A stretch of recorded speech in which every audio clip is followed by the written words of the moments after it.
Sophie handed me a can of 8 treasure porridge. I gave it to a beggar, and he guided me to be reborn. In my previous life, Sophie bound me to a system. She could swap my grades for cans of 8 treasure porridge. Her grades skyrocketed. Before graduation, she was recruited by a famous university with special offers as a genius. And I, who was once recognized as a genius, became the worst student in the school. In the end, I was pushed into the river by someone she hired and I drowned. I have been reborn. Since she wants to swap grades, I'll let her swap until she's had her fill. During morning exercises, Sophie placed a can of 8 treasure porridge in front of me. She looked at me with concern and urged me to drink it quickly. Before I could speak, the shrill mockery of my classmates echoed one after another, without exception. Everyone praised Sophie for being an excellent student with a kind heart. When they mentioned me, they said I didn't deserve to have such an outstanding friend like her. Some classmates even slandered me openly because of my falling grades. They even blamed me unfairly, believing that I alone had managed to lower the class average. Others complained that I didn't put any effort into studying. At that moment, Sophie didn't defend me when she heard those words. A flash of complacency shone in her eyes. She pushed the 8 treasure porridge into my hands and exaggerated her efforts. Ryan, it was so hard for me to buy this porridge for you. Don't just stand there. Drink it while it's hot. Before, I would have been so grateful and honored, but not anymore. Sophie was the friend who supposedly cared for me most. But after dying once, I know the truth. This so-called best friend has been using the system to steal my grades. She went from being a failure to a star. She went from an ordinary girl to the popular, admired genius of the school. Meanwhile, I couldn't even remember the simplest formulas when solving problems. I made frequent mistakes, and my ranking plummeted by the end of the year. In that state, I fell into deep insecurity. I didn't realize Sophie had also manipulated my classmates behind my back. Everyone hated and isolated me. Now, I lift my head with a mocking smile and look at Sophie. Sophie, don't you hear what everyone is saying? They're advising me to study hard. Drinking this porridge wastes study time. I won't drink it, but we can't waste your kindness. Classmates, if you want some, come and get it. As soon as I said that, many girls who adored Sophie immediately beamed with excitement and came running over. Seeing this scene, Sophie's face darkened instantly and she shouted out loud,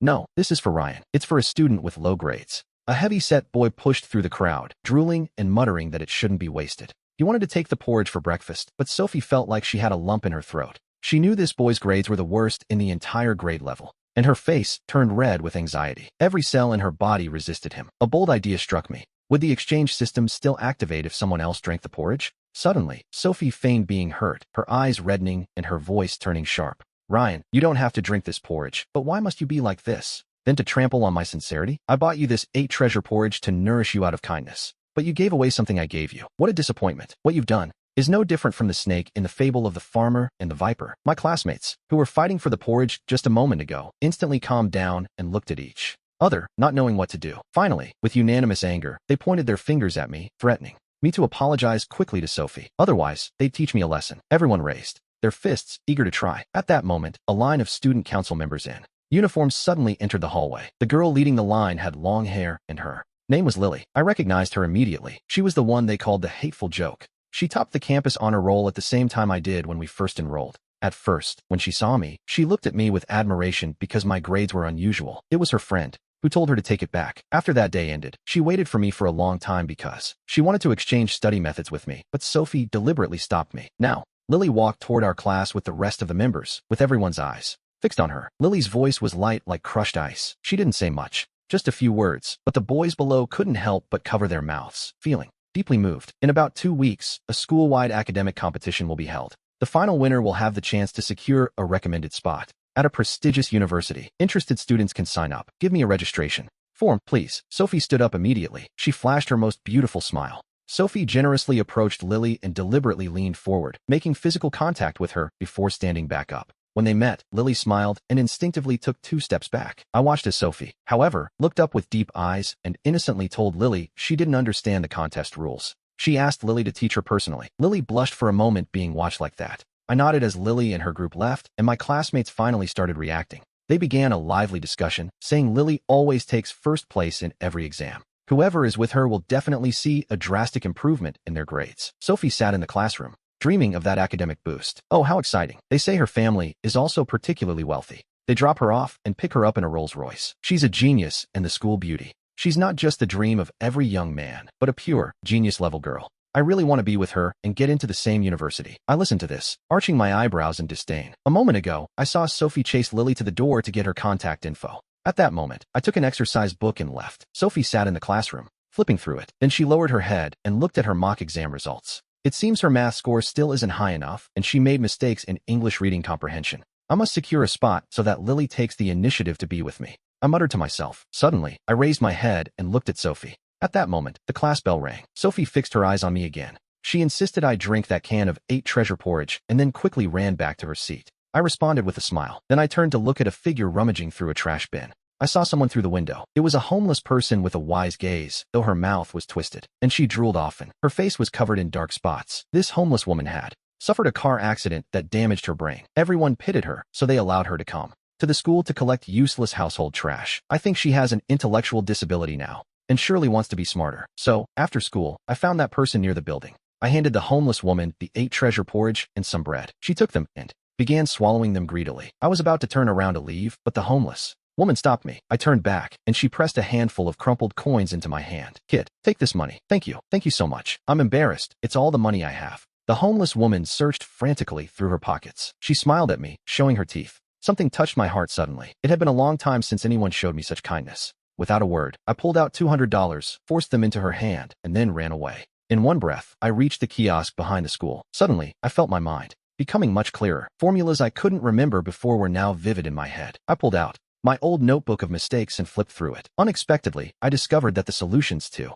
problems I couldn't understand before were now immediately clear. I suppressed the joy in my heart and returned to the classroom as if nothing had happened. That afternoon, I arrived early and started studying. My biggest regret in my past life was not participating in the academic competition, losing the chance to be admitted directly into a prestigious university. Suddenly, a shout echoed in the hallway. Ryan, you have something. I just saw you. Ryan and Chloe were even discussing problems together. They only met this morning. I've never seen her study with boys. They're preparing for the prestigious university entrance exam. Things are getting serious. My classmates think Ryan and Chloe are the perfect couple. A popular nerd and a genius beauty. A talented pair, very easy on the eyes. I couldn't help but feel moved. Chloe only values people for their grades. Whether it was the old Ryan or the current one, all she admires is excellent performance. Right now, Ryan is full of pride, making no effort to hide his ambition. Who cares about being popular? This time, I'm going to take first place in the competition. I'll get direct admission, and I'm definitely going to win Chloe over completely. Shouldn't she be the one confessing her love to me? A second later, Chloe ran to me. She spoke to me with an exaggerated tone. When you're young, you must win awards. Otherwise, it's a waste of time. What's the point of just studying? Don't you understand that in this society, grades are king? I listened to her words. Unfazed, I focused even harder on solving problems. From now on, Ryan stayed close to Chloe. He focused on getting near her and preparing for the competition. He tried even harder. He actively used the system to trade away the little study talent and academic edge I had left. Still using the excuse that studying requires brain food, he gave me 2 cans of porridge. Every morning, my intellect returned and my accuracy in solving problems increased significantly. When my classmates asked me in surprise, I just lowered my head and spoke softly. I told them I had simply dedicated myself to studying lately and felt more focused. I stayed late in the classroom solving problems. This morning after school, I went to a bookstore nearby. I was about to buy the latest competition exercise book that had just hit the market when someone suddenly shoved me from behind. I almost fell. Ryan was standing there next to Chloe, who was looking at him with affection, but when she turned to me, her face showed clear disgust. Ryan examined me closely, wondering why I was always so absorbed in my studies lately. He immediately tried to snatch my workbook to see what I was studying. I quickly pulled away and stepped back. He missed, and his expression tightened for a moment. But then, ignoring the crowd around us, he shouted, Marcus, have you suddenly started studying diligently? Seeing you solve problems every day lately. How are your grades? Share your experience with us. Lately, possibly from discussing problems with Chloe, I've concentrated too much and my brain is overloaded. I'm even starting to make mistakes while solving problems. I'm very worried. Ryan is right. His accuracy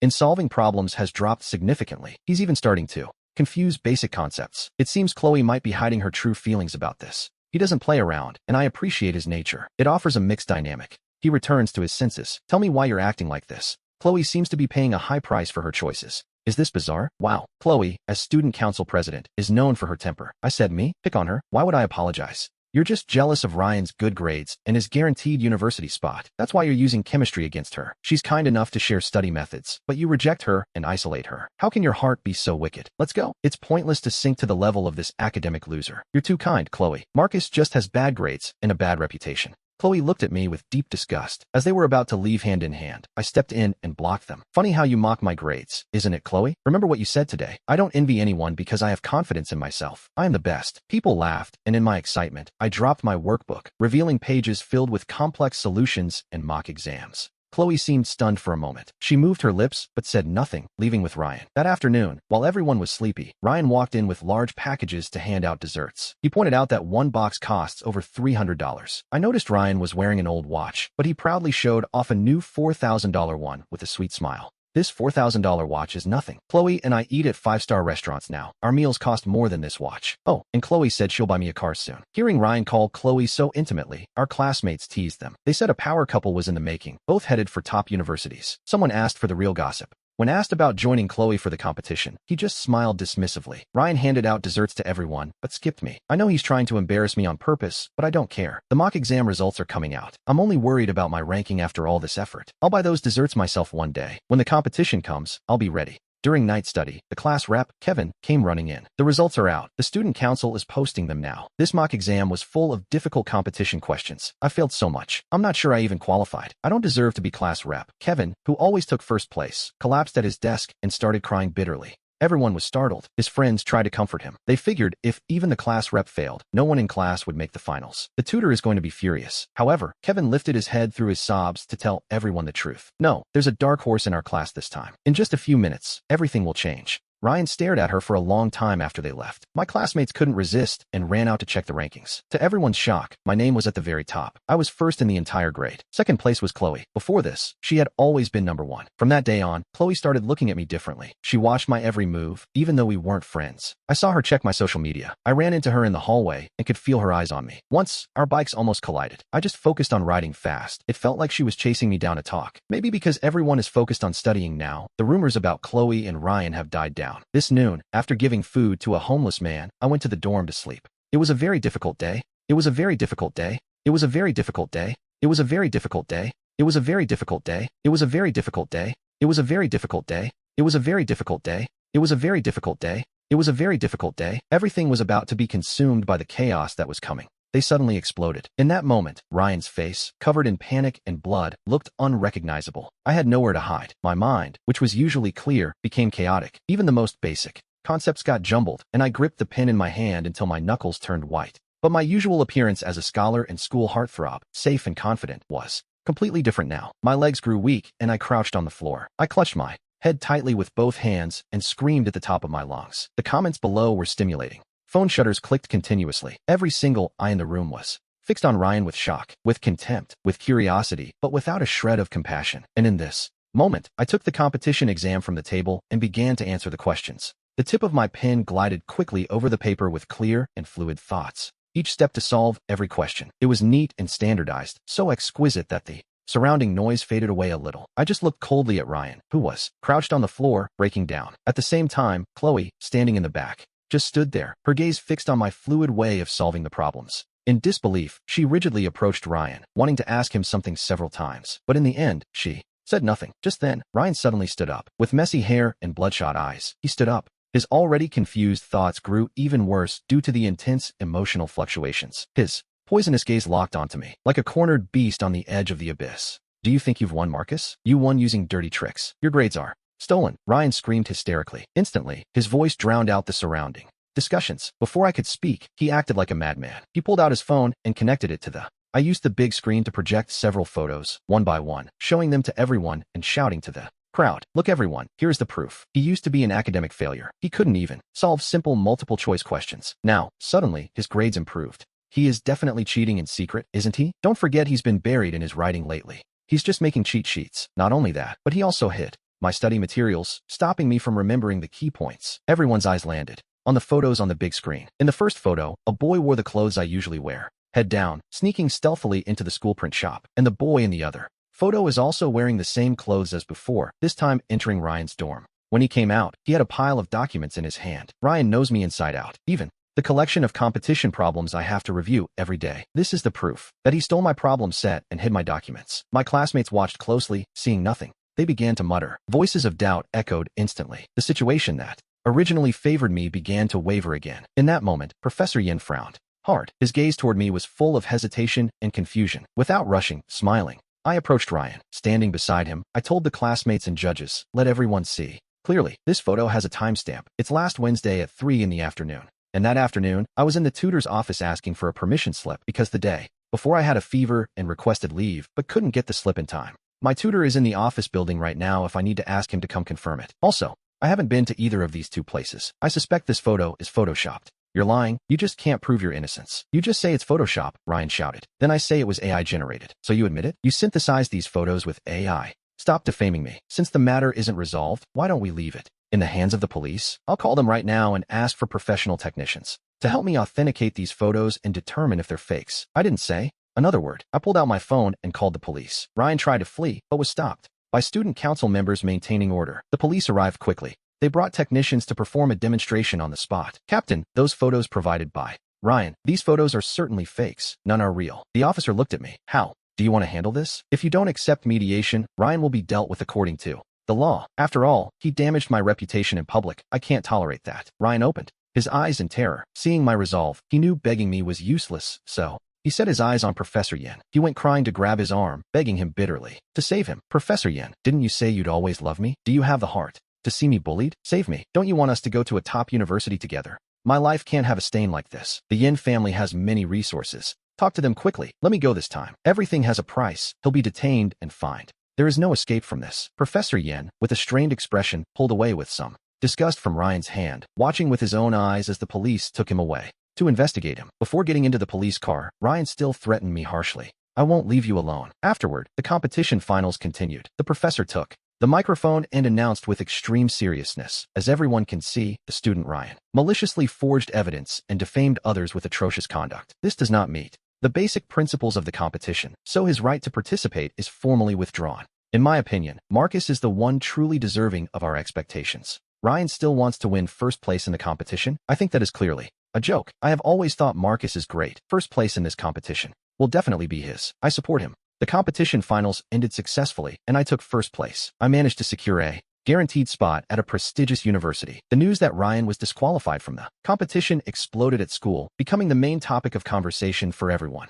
Ryan's reputation was completely ruined. After he was released, he could feel the looks of contempt and the whispers of the people around him everywhere. The lackeys who used to surround him also moved away, but I know he won't give up like that. The current me and Ryan are part of the competition, and for the current me, it was a great honor. The school teachers won't stop praising me. Many classmates approach me to discuss study problems. Even a senior student sent me a valuable question bank for the competition. That day, I left school as usual. Just as I was walking out of the classroom building, I was stopped by Professor Yen. He appeared before me in a clean white suit, with a weariness and regret evident on his face. Looking at me with a complex gaze, he said, Marcus, I'm sorry. I had some misunderstandings with you before. Don't worry, I no longer have any relationship with Ryan. Professor Yen, whether you have a relationship with him or not is your business. I'm not curious at all. You were on his side before, helping fuel his arrogance. I remember it all clearly. Don't worry, I'll keep everything in mind. After saying that, I turned to leave, but Professor Yan's shout rang out behind me. Marcus, I like you. Can I try to win you over in the future? Before I could respond, a sharp voice suddenly echoed in the distance, and then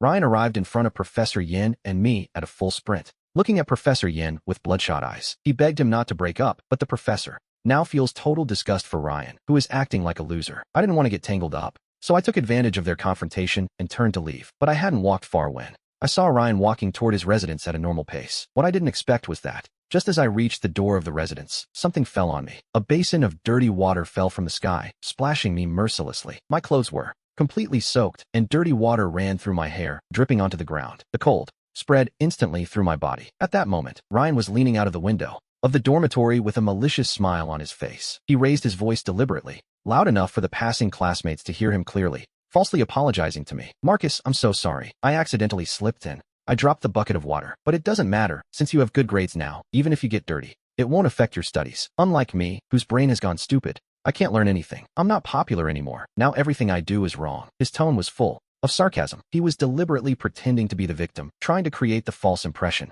that I, taking advantage of my good grades, was bullying him. Several students passing by there, hearing his words, stopped out of curiosity. They wanted to wait and see how I would handle the situation. I let out a cold laugh and wiped the water from my face. I looked up at Ryan and said, So you slipped? Do you dare come down and face me? I'm afraid you've forgotten that. The security camera outside the residence points right at the spot where you're standing. The image of you pushing the bucket of water was captured clearly. Stop framing innocent people. The security cameras are already broken. Who knows if you stood there on purpose so it would hit you and you'd die? Whether the cameras are broken or not isn't for you to decide. We can go right now. The security guard will check the cameras in front of everyone to see if it really was an accident. Ryan panicked completely. When he pushed the bucket of water, he didn't think at all about The problem with the cameras. Now that I exposed him in front of everyone, he didn't know how to refute it for a moment. He could only grab the railing tightly, his eyes full of panic and fear. Right at that moment, the security guard approached quickly with a tablet in his hand and a serious expression on his face. He stood in front of me, looked up at Ryan on the floor above, and said, "Student upstairs, we just saw through the security cameras that you pushed the bucket of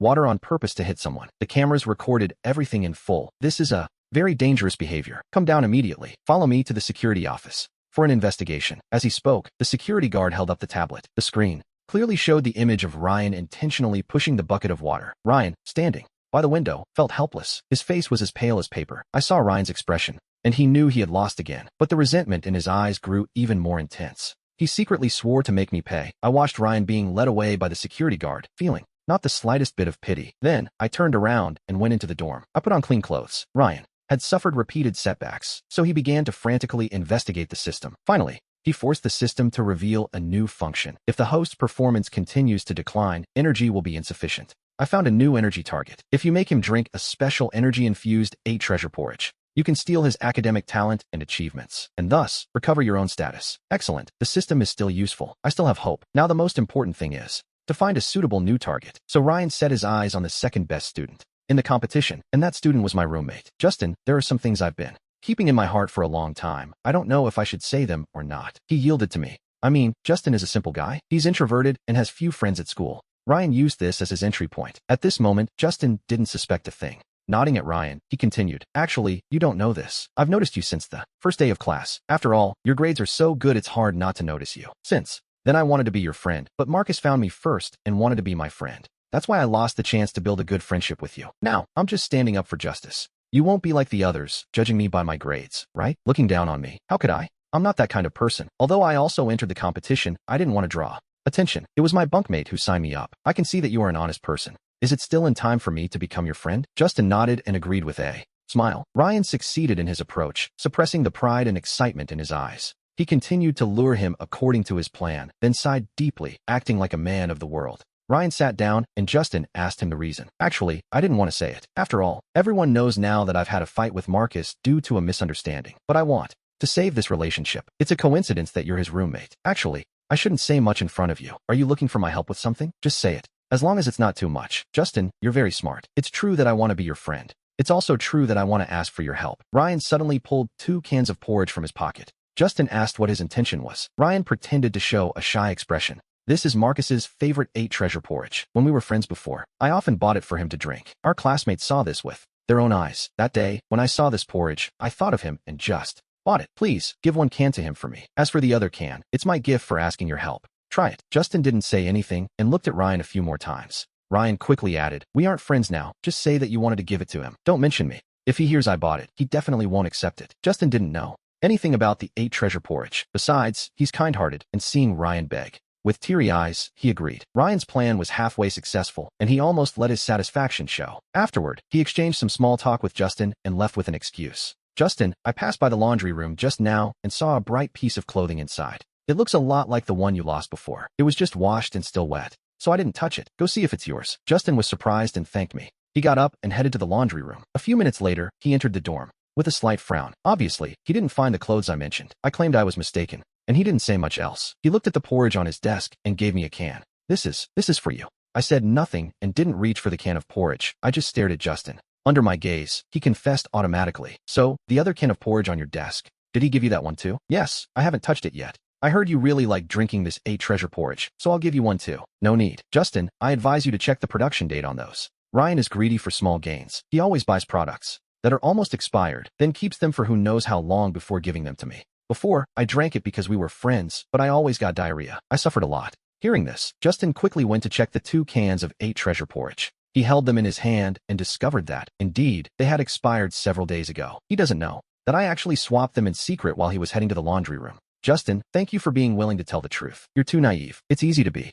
used by people with hidden motives." I hinted at it and said no more, and Justin showed an expression of understanding. The next night, Ryan dragged me to the small woods with his face full of rage. I had already guessed it. It must be because Justin refused to keep treating him. "Ryan, it's you again playing tricks behind my back, isn't it? You ruin my plans over and over. You are truly too evil." "Speaking of evil, naturally, I'm not even a 10,000th as evil as you." "Ryan, stop pretending. I already know about Your system. We should speak clearly. When did you discover the system's secret? Why have I turned into this? This is all your fault. From the moment you attacked me, you should have foreseen that you would reach this day. No, I won't accept this. I was about to be admitted to a prestigious university with the top score. Why did this error happen? I was about to win first place in the competition. I could have been specially recruited by a renowned university. I was going to reach the peak of my life. Ryan, why did you break all of this suddenly? Are you doing it on purpose so I don't do well? Do you want to take everything I have? You're jealous. I don't want to take anything from you. This doesn't belong to you. You're crazy now. Ryan heard my words and suddenly smiled sinisterly. You're right. I'm crazy. Anyway, at this point, I've been pushed to such an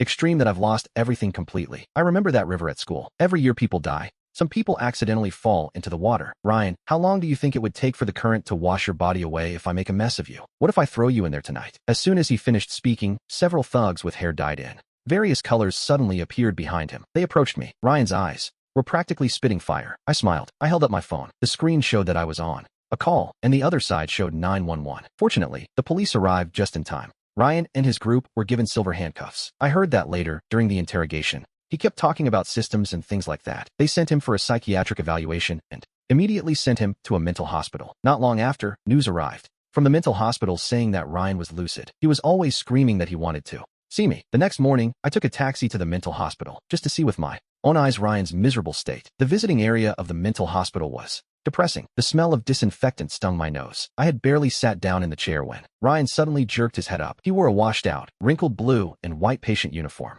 His hair was stuck to his forehead. Seeing me enter, he got excited, stumbled, and lunged at the glass. With his hands pressed tightly against the cold pane, he turned pale. He screamed my name incessantly, his voice hoarse but full of pleading. He wanted to cling to the last hope. I just watched him in silence, without saying a word. Seeing that I didn't respond, Ryan became so anxious that his eyes turned red and his forehead almost touched the glass. The begging in his tone was even deeper. I know I was wrong. I really know I was wrong. I was confused before. I was under a spell. I shouldn't have stolen your notes. I shouldn't have hurt you. Please, will you forgive me? Ryan's voice was full of sobs, completely different from his arrogant appearance. At school, like a child on the verge of collapse. Do me a favor, go find Sophie. Okay, tell her I know I was wrong, that I'll never ask for favors again. I won't covet those empty titles anymore. I just want her to get me out of here. Her family has money and power. She surely has a way. She likes you a lot. She used to listen to everything you said. Go beg her. I'm sure she'll agree. I don't want to be here. This is no place for people. Everyone is strange. I'm going crazy. Marcus, I'm begging you, for the sake of our old friendship.